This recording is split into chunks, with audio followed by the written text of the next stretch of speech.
From Shenandoah, from Page County, from KMA land, this is KMA News Headlines. Good afternoon, I'm Mike Peterson with the latest from the KMA newsroom on this Monday afternoon. Drought and dry conditions have all but disappeared across Iowa. The latest U.S. Drought Monitor released Thursday showed normal conditions across the state outside of the abnormally dry conditions in less than 1% of the state in eastern Iowa.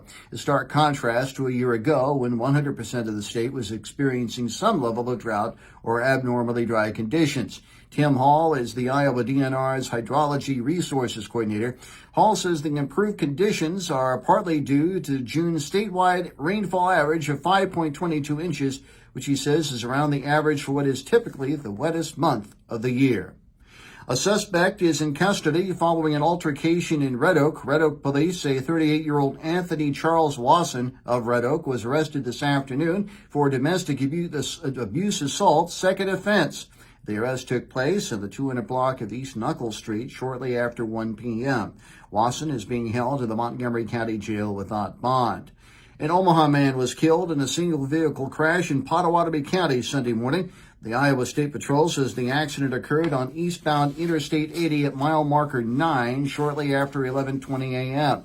Authorities say a 2000 Chevy truck driven by 21-year-old Andrew Grudel of Omaha was eastbound when the vehicle abruptly drove off the roadway. The patrol says the truck then rolled and ejected the driver.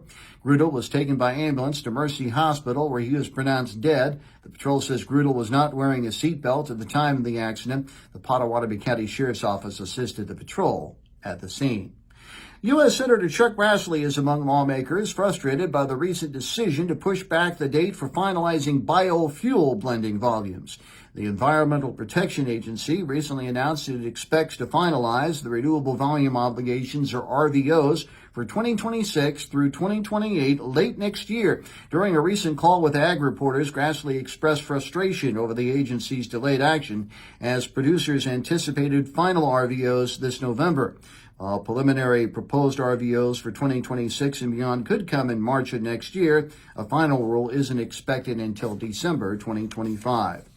New leadership is on board in the Glenwood School District. Nicole Koiker took the helm as the district's interim superintendent earlier this month.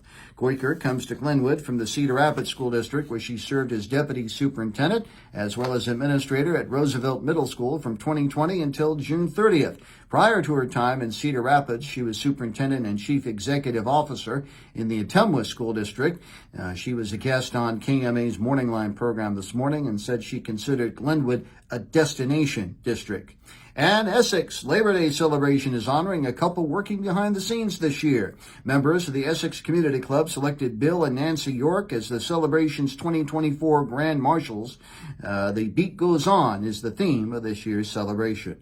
KMA on track weather, 30% chance of showers and thunderstorms, mainly before midnight tonight. Partly cloudy with a low in the upper 60s. Tomorrow, mostly sunny, highs in the mid-80s. More news at 5:05 and 6:05 this evening and online at KMAland.com. Have a great rest of your Monday evening. Mike Peterson, so long, my friend.